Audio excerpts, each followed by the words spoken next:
Right. Welcome, everybody.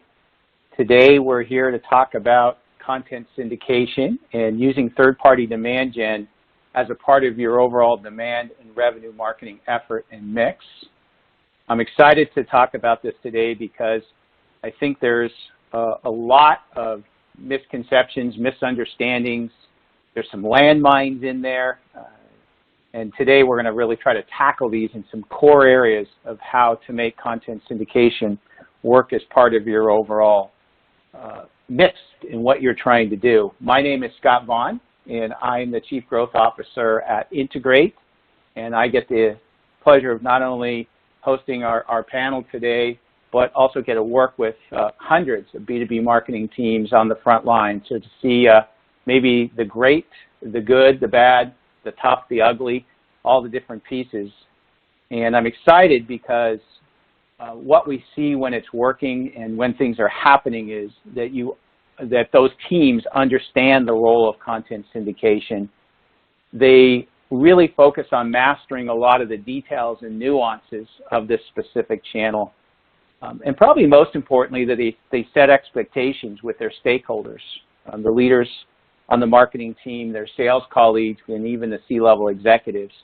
Those three things are maybe a bit more nuanced, but absolutely critical to make this work. It would be wonderful if we could have a magic wand and hit the easy button and have everybody come to our forums and our landing pages and drive people in through our process that we've set up and all the great stuff. But the reality is we have to go out into market where our prospective buyers, where accounts are active, and be able to pull them through and in with engagement using our content, our brand, and our smarts.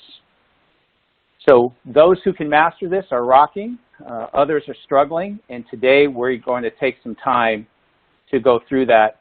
What prompted this is a guide that we published with a group of people. It's a 60-page in-depth reference and success guide. Before you fall off your chair and said 60 pages, well, it's more of a true reference guide built into 10 chapters that goes through each of the steps in content syndication and the do's and don'ts and success elements from tips from professional. Every attendee will get this guide as part of participating in the webcast, so stay tuned for that.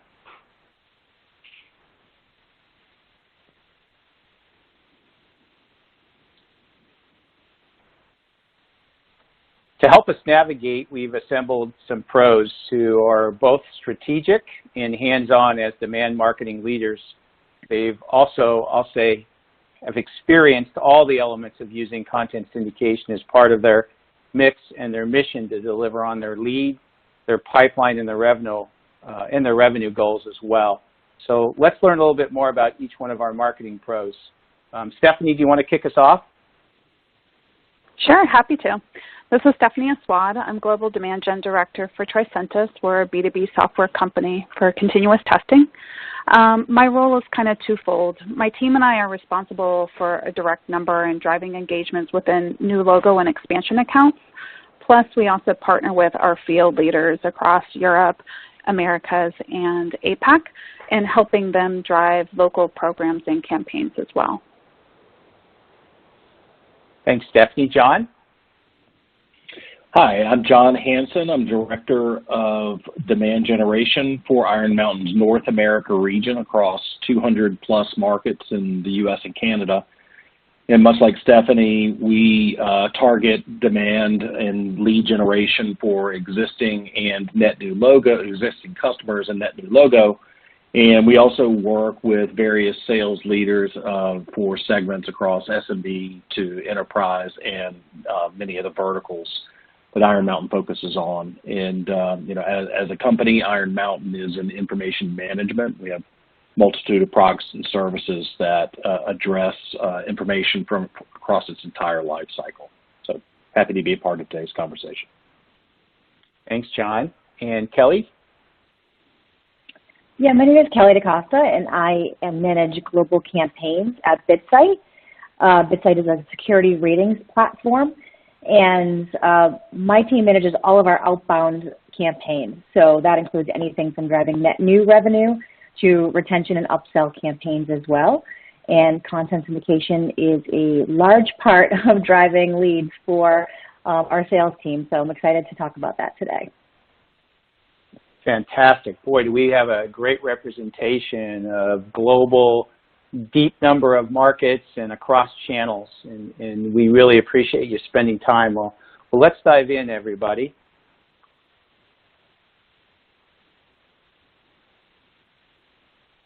So let's tackle getting started and really selecting the right audience. And specifically for content syndication, how do you determine who to target? And is that different than, say, ICPs for other ideal customer profiles for other channels? John, you want to lead us off? Sure. When we first started really drilling into audience and targeting, we started with looking at the entire addressable market and creating as many potential organizations that we could try and find, and then balancing that across what are our key verticals and industries, but also what are the key personas. So that allowed us a framework to then be more specific on our audience targeting when it came to individual pieces of content, and starting from the wider addressable market and then drilling in and being tailored with our approach to put the right content with the right audience. Really made strong improvements for us and drove higher impact for those individual, the performance of those individual pieces. Hey, John, do all of those target segments get or use content syndication, or how do you determine that? Yeah, good question. We drive a lot of our campaigns oriented around content and content syndication at the top of it. So for Iron Mountain, you may know us traditionally in our strong core services, but we offer a lot of newer services, and we're trying to gain traction there. So we really took the approach of using content at the outset to be more awareness oriented, and trying to establish us as a thought leader. So generally it was high level content, might not have even been Iron Mountain specific, and we would try and do a little bit broader of an approach there, and then change the content pieces as we went down the engagement funnel. But most all of our campaigns do begin with some sort of content syndication. Very interesting. Okay, yeah, so that's really one of your igniters or starters to build out the different personas across your key verticals and accounts. Kelly, how about you? And maybe even lend in and weigh in.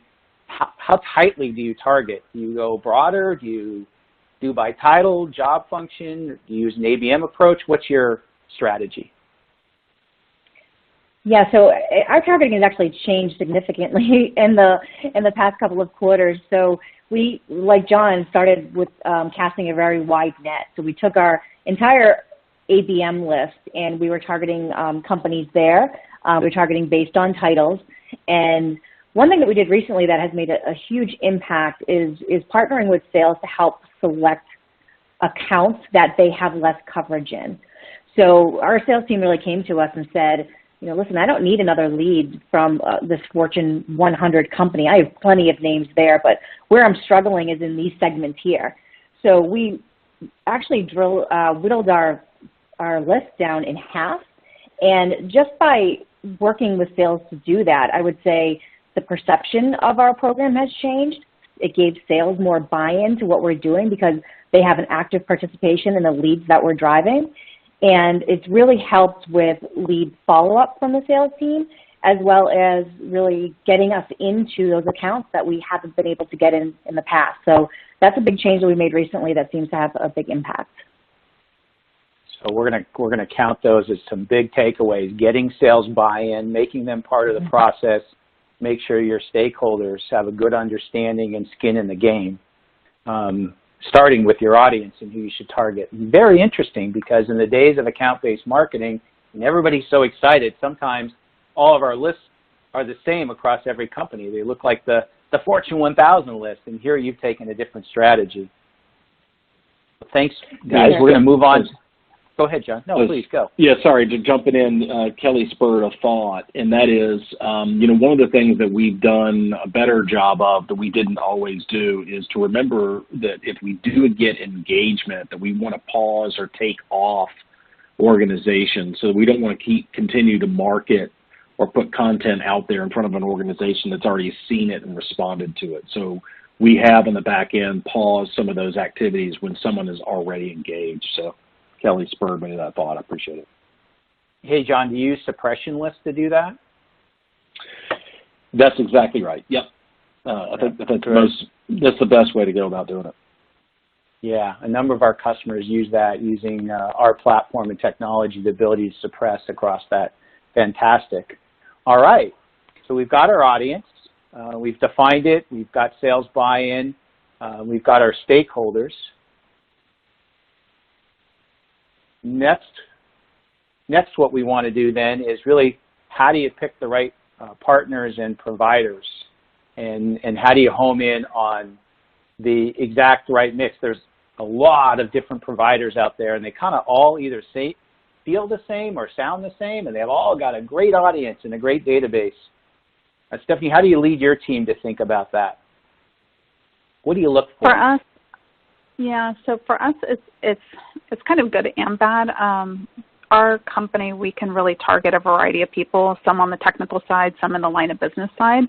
So we really look at, who is it that we're trying to reach, and then what are the channels and the content providers that really kind of speak to those audiences. So for instance, SAP is, typically its own little microcosm, and other providers might be good for like our platform message. So we do have a broader mix than I've typically had at past organizations, only because our solution is so widely addressable to a variety of people. But the number one thing that kind of takes people off our list is we really require syndication providers and any publisher really to use our opt-in language. We drive global buyer-driven opt-in for all of our programs, even in countries that don't require this. And the main reason is that we are future-proofing our database. So there's various compliance laws bubbling around the globe, and especially here in the U.S. too. We've seen stuff happen in California now. So this is one way that we really, if there's someone that can't work with that requirement, they quickly fall off and we kind of move to the new one.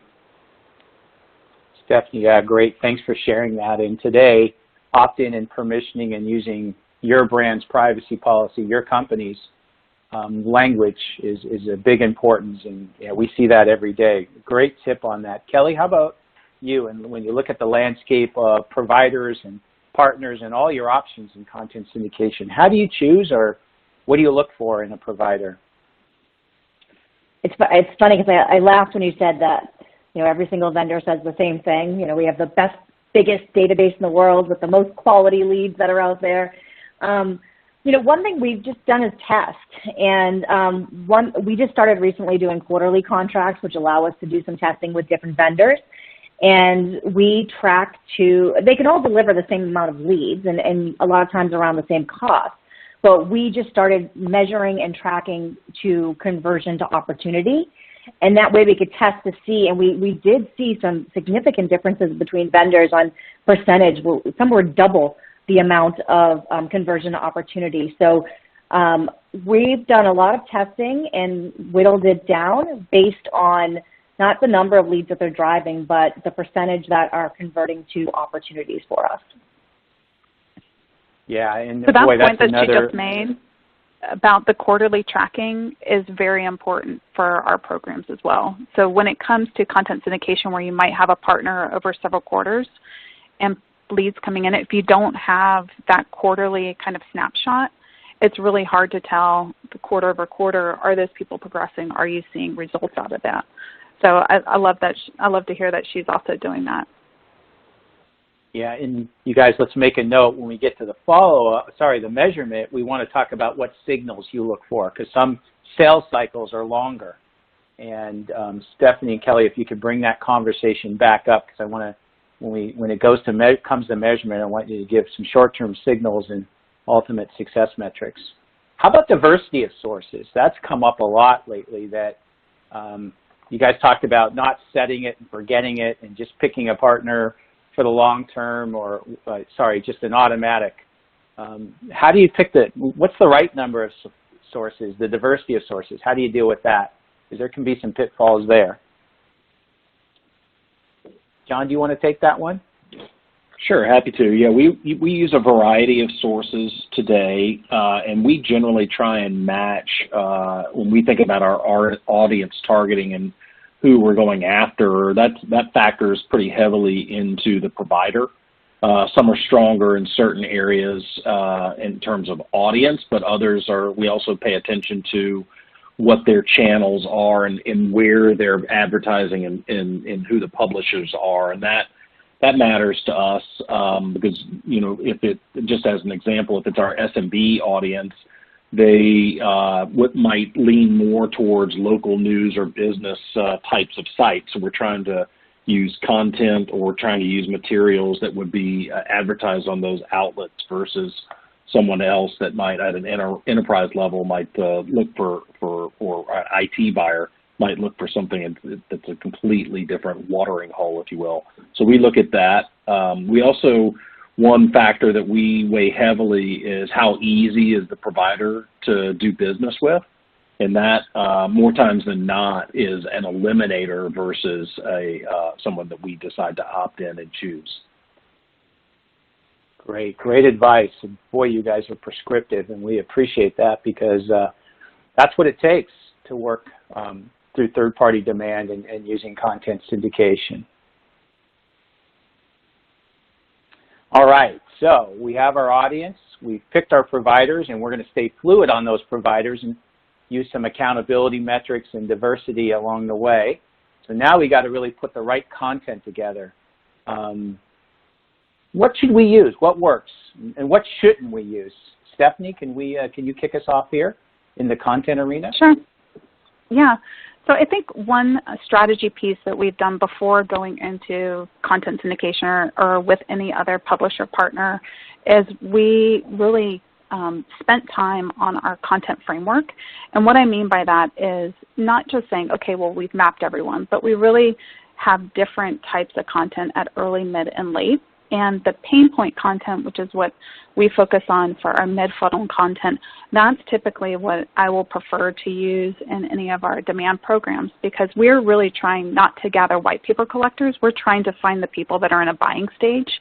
And for us, that is very, very important to use language that someone would be naturally searching for and not using our own internal language. So really being buyer-focused and understanding if there is a nuance of the buyer. Like I shared, we have a variety of buyers that we can target. So just because we've said we've identified mid-funnel content, well, that's great, but there might be some nuances in a geography. There might be a nuance in a target buyer, and really mapping that and spending time on that before getting into execution has been really critical for our programs.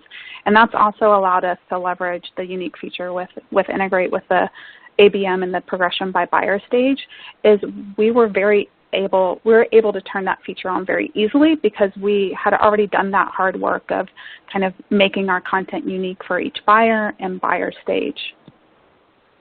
By the way, boy, I love that. That's great. I'll noted, Ashley and I, our producer, have made a note to make sure we carry that message on. Thank you, Stephanie. So you hit a couple of things, pain point content. So not product brochures, not stuff about you, but more about the buyer, including right down to the headlines, titles, abstract, and the meat of the content. Fantastic. And yes, you've identified a pitfall, the white paper collectors.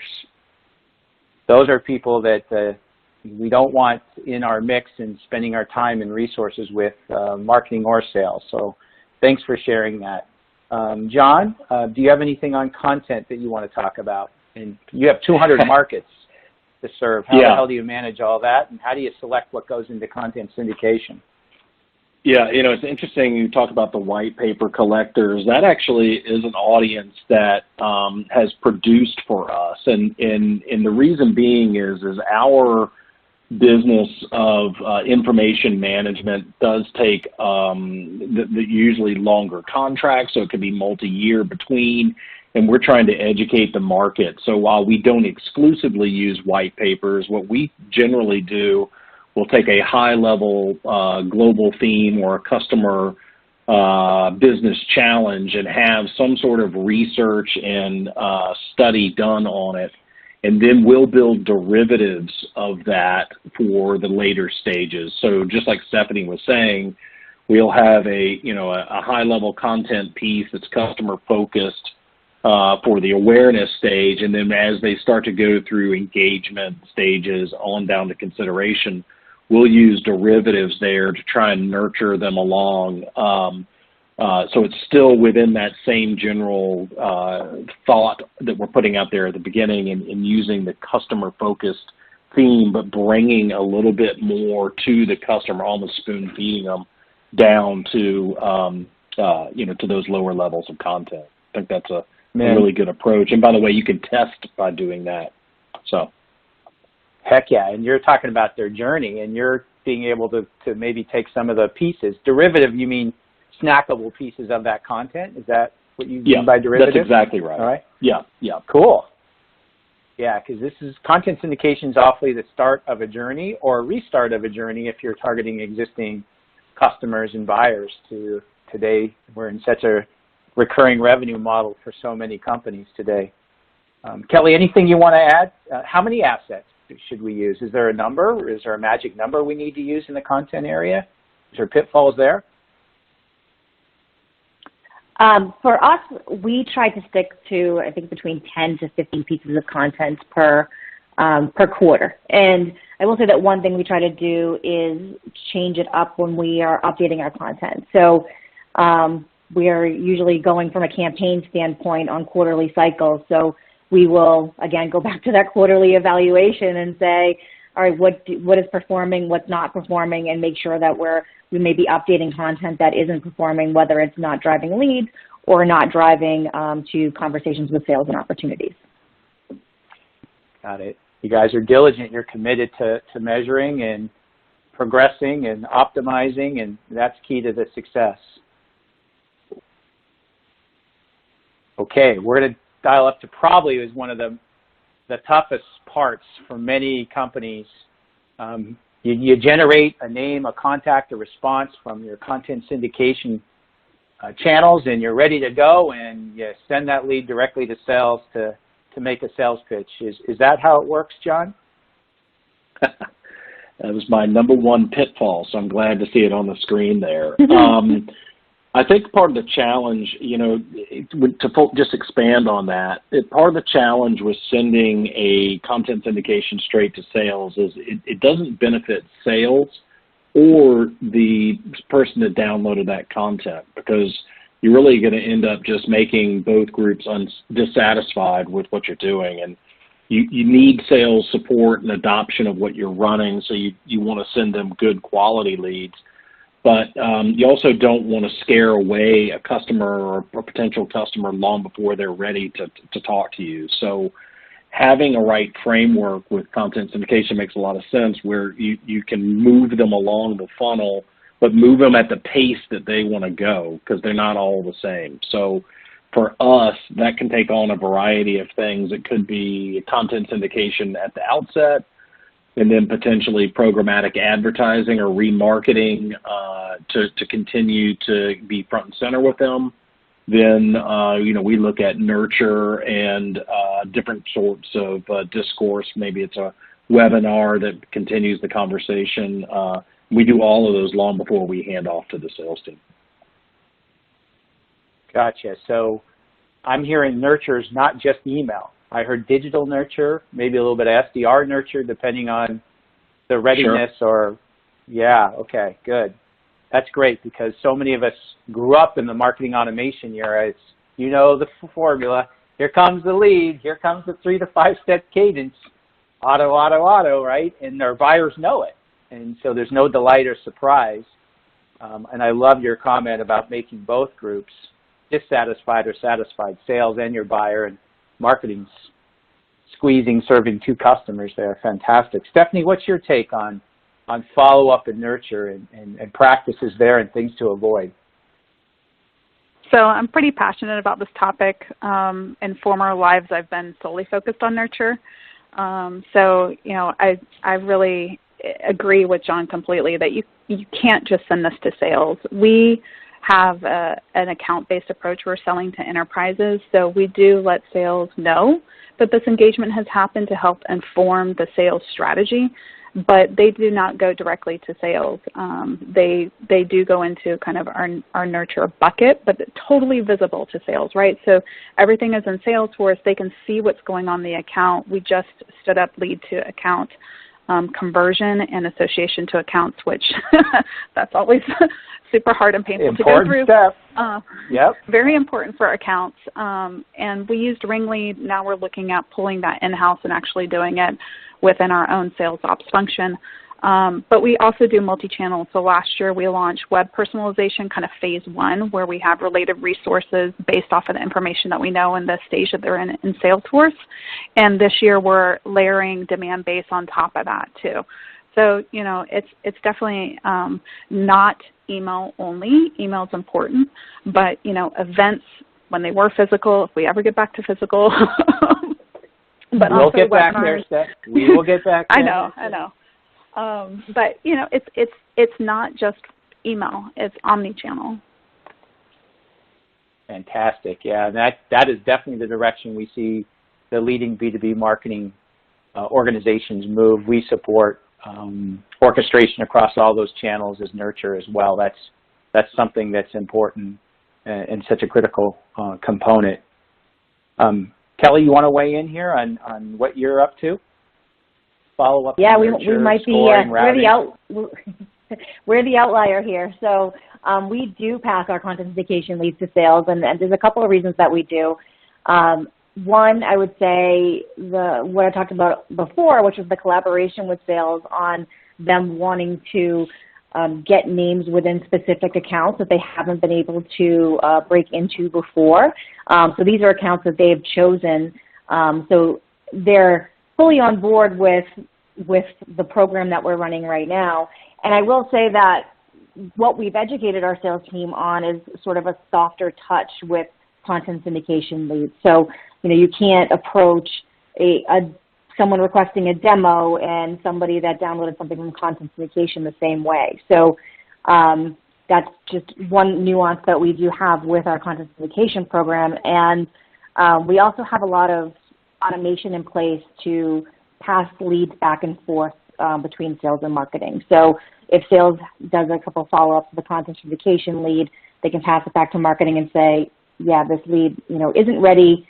Marketing, now you nurture them until they, you know, raise their hand again and it gets passed back to sales. So that's something that we're doing right now, and it's working for us. But again, we'll continue to measure it and see how we can improve on that. Yeah, but the fact that you have that cycle, you're following the account and customer journey both by taking those steps. You said in the sales, the most important part, really, you have an agreement, you have a handshake, and you have expectations set that that's how we're going to do it, and you're equal partners. You've got skin in the game and buy-in to make that work. And I love that we have diverse sources, because not everything has to be one way. And account-based marketing is, you know, one of the great parts about content syndication is that you can build out the buying groups, the titles and the functions within each of your accounts using this technique as well. That's a very popular one. John, anything you add before we move on to measurement? You want anything in this area around follow-up and nurture that Stephanie or Kelly hasn't tackled? Yeah, I'll add one, and that is, you know, much like Kelly, when we do engage with our sales teams about follow-up, we, especially if there is a campaign involved, we will build at the beginning of the campaign and almost included it, not as an afterthought, but as part of the process, is a sales playbook that shows them the various different ads and imagery that we might run, that shows them a breakdown or a summary of the content, as well as how they should message and talk to their prospects and customers about that. So we found that that's a really good, because one of the pitfalls of working with sales is generally they hear what they want to hear when they want to hear it, And so giving them a reference guide or a playbook is something they always refer back to. So if it's 6 months later, they're still able to quickly pull that playbook together and say, oh yeah, I need to say this when I'm talking to a customer about that. Hey, John, can I ask you a question on that? Because this is something that we've really struggled with, and we've gone through several iterations. We had it in Salesforce. We took it out of Salesforce. We're using ShowPad now. What to include? Oh, that's too much. This is too little. What's kind of the process that you guys use for that? Are you using a tool, or are you using just like a share doc? Well, we do create almost like another piece of content. So when we're building a campaign, we'll build the playbook out, and it's usually an interactive PDF or something like that that they could store, and has the links in there directly to the content. And then we partner with our sales enablement team so that there's a training session on it, and we have a fairly robust sales training program. Those usually recorded and put into a training platform. But then we have a shared site. We use Seismic. We're on Savo, and we're moving over to Seismic. And so our marketing team, our sales team, and our enablement team all have access, and they add in their various parts of it. So it's taken a while. I wouldn't say we've perfected it, Stephanie, but it's taken a while to partner on that, and while we're getting better, we still probably have a lot of work to do. Thanks for sharing that. Yeah, and valuable information. John, we follow a similar we follow a similar process as well, where we have a campaign brief that we share with the sales reps so they know everything they need to know and can reference from that campaign, and then we also update our Salesforce campaigns to make sure there's as much detail in there as possible for each individual asset within our content syndication program. So that just gives them a little bit more direction for the follow-up when it's specific to content syndication. You guys can't see me, but I'm beaming with smiles over here because the pitfall is when something gets sent to sales or eventually lands in, and everybody has their own agenda, so basically what they're doing is they're chiming in and they're saying, hey, I see you downloaded X on Y site or something like that. That will not work in content syndication. That playbook that says, looks like you may be doing some research around or struggling with, or we see companies like yours struggling with this problem, challenge, or how to really attack the opportunity. That part of the follow-up and nurture is so critical on the communication side to go along with these great playbooks, the automation, and mapping to the journey, both account and customer. Fantastic. As I thought, this was a 10-minute conversation. It's the big one. All right, we're bringing us home now into measurement and tracking and how you evaluate your programs and investment. And can you share, maybe, Kelly, you want to kick off what success looks like for you? What are some of the metrics you use to measure content syndication, and also in alignment with other programs? Sure. So for us, conversion opportunity is the number one thing that we're measuring on. We're trying to do things like see how we can bring that number down. So from lead to qualified, let's say, opportunity or qualified opportunity, we're measuring the number of days, and yeah, that's one thing that we measure that we're trying to improve on. But ultimately, for our sales team, it's lead to opportunity conversion, and we're measuring that on a weekly basis, but we're reevaluating our campaigns, like I mentioned before, on a quarterly basis to change and update things as needed.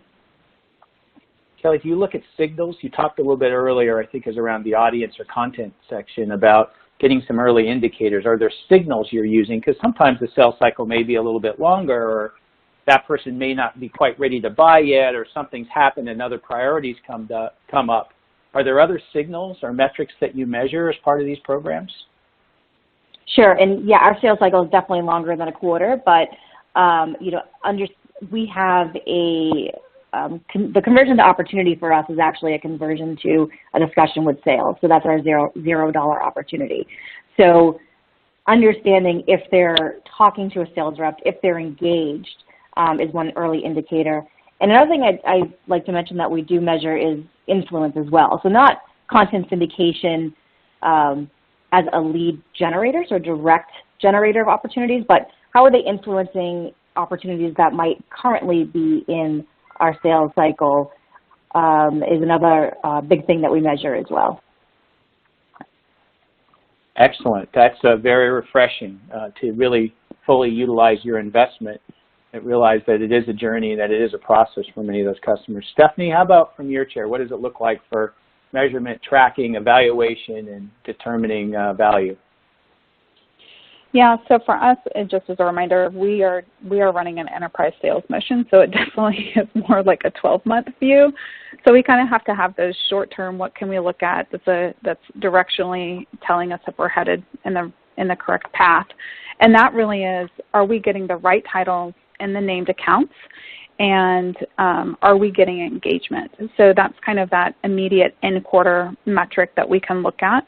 And then we do follow, to the opportunity and also then eventually to close one. But unfortunately, that typically takes a much longer arc than what we need to really be able to pivot our content syndication programs quarter to quarter. So that's why that kind of right title and right account is really important. We also have a suppression list, like John mentioned earlier, and removing names from the list if they are going to opportunity and headed that way, we do remove them so that we're not continuing to spend dollars on people that have active opportunities. So that's really important for us. The other thing is that we've done the reverse funnel math to know what is that top of funnel target that we need to hit the revenue target. So we're constantly looking at that and making sure that that's still a good leading indicator because our sales cycle is so long. Yeah, reverse funnel math. And I love that phrase. I can visualize it when you say it, though. You have to come back to it to see if it truly makes sense and on cue. I'd like to just jump in on Kelly. one thing that Stephanie said was that, the right titles at the right companies. And our content syndication program, because it's account-based, our MQL number, so the ones that are passing our customer fit review, are so much higher than all of our other channels.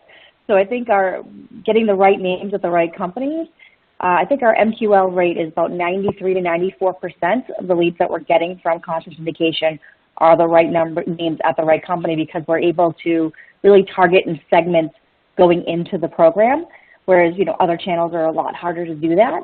So I think that's a great point that Stephanie made about leading indicators that we're driving the right names in the right companies from these programs, and then obviously measuring it through the funnel. Yeah, the work really starts once you've generated that name, contact, or response. And that's what's one of the great parts about content syndication is you can't dial in who's going to come to your inbound page and say, oh, sorry, you don't fit the role or title within a named account. So this is a way to really drive some precision and specificity, and that's why follow-up and all the nurturing and scoring and all the activity and agreement with sales is so important. John, any thoughts here on measurement and tracking as we think about evaluating? Yeah, a couple of things. First off, as Stephanie mentioned earlier in the presentation, we're very sensitive, being in the information management business, about privacy and concerns. So the whole idea of opt-in, the GDPR in Europe and then the California Consumer Privacy Act in the United States have really impacted our total database. So a big evaluation that we have are what are channels that we can use to grow that database and rebuild it, if you will, have people that consent. And we found that content syndication is a great conduit of that because we can engage people in conversation, and then once we have them and they've consented, then we can start to move them down other ways. So that was a key evaluation factor for us and why we would choose a content syndication program in really growing our database again. But I also see on the screen where you talk about running short-term campaigns rather than developing a long-term strategy.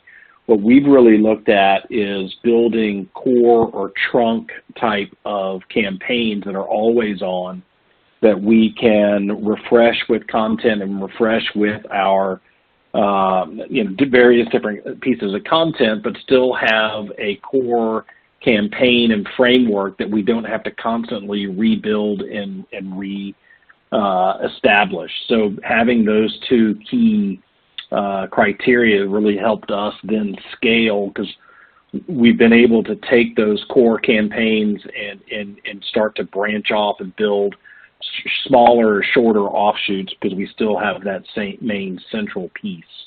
So we look at, the evaluations not just on the metrics, but what can we fit in our framework, or frankly, what needs to be completely separate.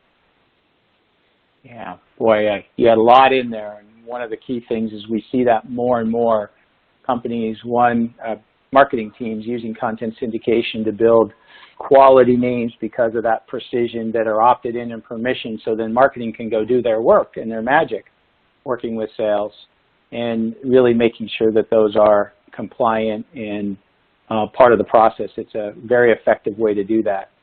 All right. Thanks, everybody. And as we move to the next area, so we're going to close out here by everybody gets 30 seconds.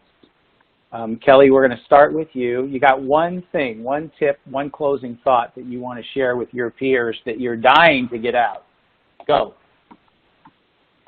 Collaboration with sales has been the biggest key to the success of our program. So I think you said, Scott, before, giving a little skin in the game for both teams. So by them helping to choose the target account list that they want leads from and making sure that they have SLAs around follow-up, it's greatly improved our program and our conversions, and it's really the key for us. Beautiful. Stephanie, your closing thought and tip from your share. I went into detail a little bit earlier on it, but it's spending time on that content framework. Really understand the strategy of your content and what the pain points are, and not to use product in your content syndication campaigns. That's crossed off the list. No pitfall there. And John, tell us a little bit about your tip and your closing thought. Sure. Have a robust scoring model. A lot of times with content syndication, the people are engaging your content, but they're not necessarily raising their hand and are ready to be talked to. So if you have a scoring model that is either persona or segment based, and you have different ones for different groups, then you'll kind of know when is the right time to hand it off or when is it qualified. So, but go in and review. If it's just a standard basic boilerplate, that may not work in today's marketing.